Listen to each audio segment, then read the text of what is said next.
Hi, Bo Huffman here from the Hastings and Kearney GNCs. We want each and every single person to live well each and every day. So whatever your health need, question, or concern, we're here to do just that for you. So whether it's a multivitamin, a fish oil, a calcium, whatever the case may be, we want you to live well each and every day to get the most out of your life.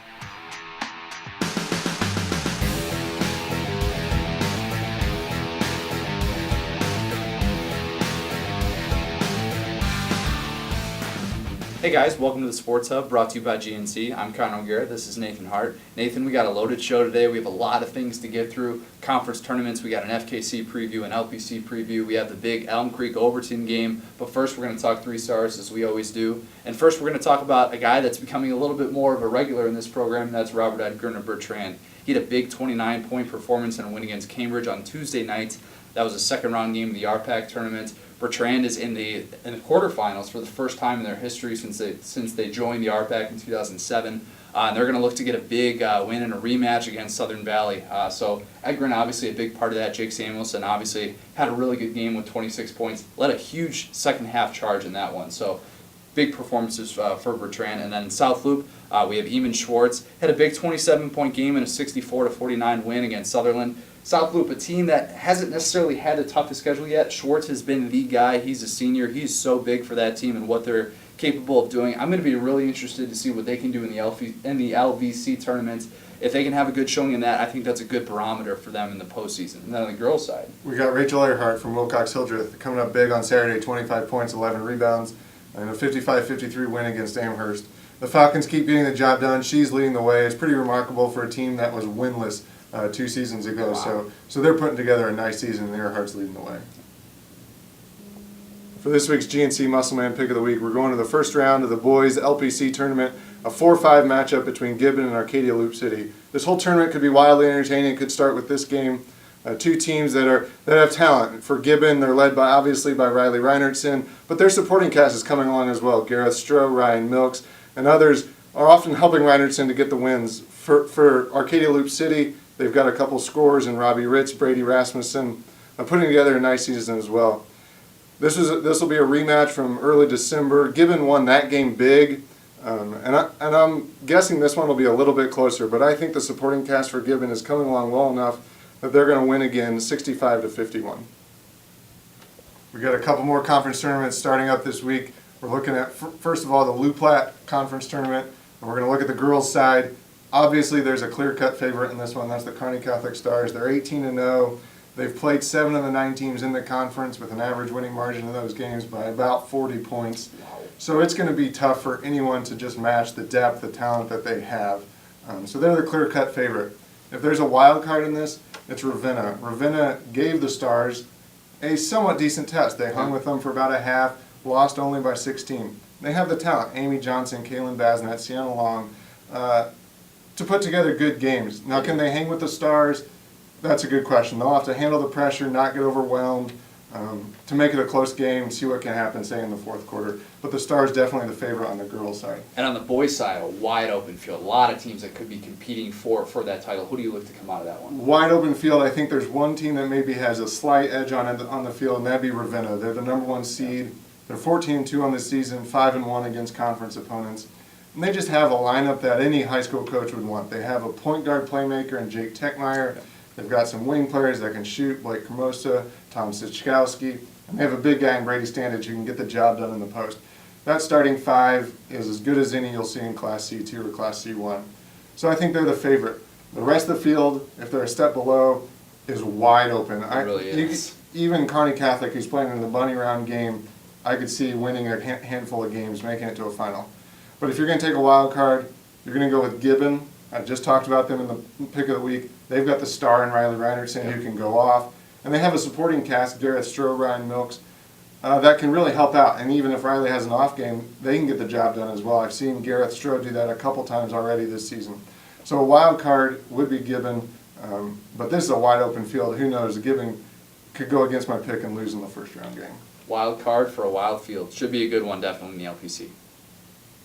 And in the FKC tournament, it's going to be a really interesting one. Wilcox-Hildreth girls, the number 1 seed, and the team that I'm picking to win, call us boring, we're picking a little bit of chalk, but that's all right. Wilcox-Hildreth has earned that number 1 seed. They have been one of the surprise teams in the Hub territory this year. We've already talked about Rachel Earhart, the damage that she's done definitely this year for the Falcons, and that is a team right now that everybody is looking to get to in the FKC. A lot of teams that can compete with them, though, and one of them is definitely Axtell. Axtell is a team that actually just beat Wilcox-Hildreth. Axtell also beat Eustis Farnham, and that's a team that is different with Hannah Kring. She is just coming back from a knee injury. She is such a dynamic player and such a difference maker for that team. They really are not a 500 team with Hannah Kring. If she is able to get back to her fully healthy self, they're going to play much better than a 7 seed. That is just going to be a really interesting sequence of games. I wouldn't be surprised to see Axtell make it to the later rounds. And on the boys' side, we're going to have really another wide open field potentially. We're looking at a team, and maybe Elm Creek, obviously the number 1 seed, the favorite. We talk about Overton as the number 2 seed. But for me, Elm Creek is just the team to beat right now. I got a chance to see them Tuesday against Ravenna, and they just have everything that you would want out of a team. We talked about that with Ravenna too. Nick Crowley, such a good playmaker, obviously. Jake Bartling, Zach Johnson. These guys are the cream of the crop right now in the FKC. But a team that could get there, Wilcox-Hildreth boys, another surprise team in the Hub territory this year. And this is more of a wild card just because of where they are this season. They have already surpassed that win total, that 8 wins that they had last year. They could easily double their win total this year. Wilcox-Hildreth is making a lot of moves right now. And yes, they are a 3 seed, not the craziest wild card, but a team definitely capable of getting to the later rounds. So it's going to be really interesting to see whether they compete against good competition. For the boys' side, it really could be a precursor preview of that loaded sub-district about a month from now. I know, really a lot of talent in that field. A lot of teams capable of making it to state, and power points are huge for this tournament. So definitely a lot of things at stake for the FKC tournament. In this week's edition of the Coach's Corner, I got a chance to catch up with Kearney High girls coach Jason Boyd. His team has won 6 of its last 7. They have games at Grand Island this weekend and at home against Omaha Northwest. They're going to look to continue that streak into the weekend.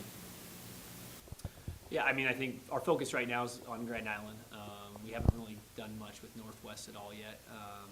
And so Grand Island, a team we just beat by 32. And then, right after that game, I was saying, gosh, I wish we didn't play them, in 13 days from now. And so they're a team that had just knocked off a LouPlatte team that we had split with. So when we went into that game, we were really concerned about them.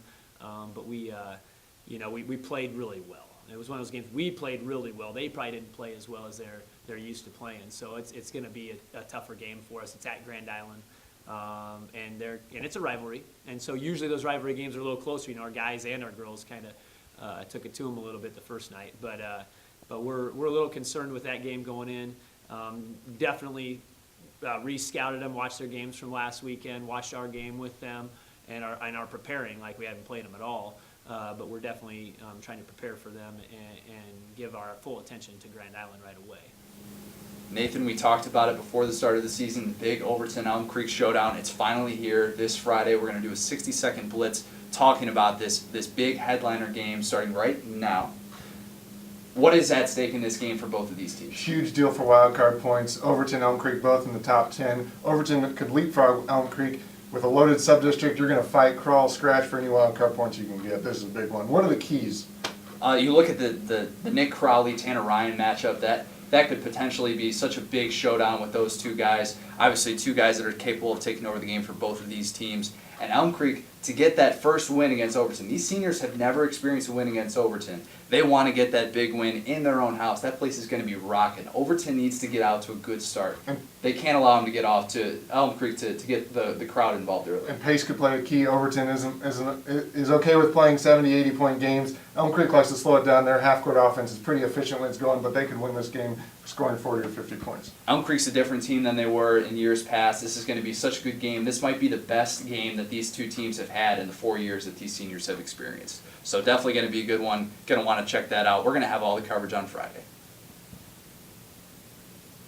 Well, there you have it, guys. We talked conference tournaments, and make sure you also check out our RPAC conference tournament coverage. We've been covering that tournament all week, and we're still going to be continuing to cover that over the weekend. Make sure you stay connected on our new revamped Kearney Hub website. Definitely going to want to check that out. We're going to have coverage all weekend. It's what we do. We're going to have a story on the Husker walk-ons in the Hub territory that are going to be Husker football players, which is a big deal, obviously, in the Hub territory. So you're definitely going to want to check that out. Make sure you follow us on Twitter at O'Gara, at NM Hart, at SportsHub blog. So for the Sports Hub, this has been O'Gara, Nathan Hart. Thanks, guys. We'll see you next week.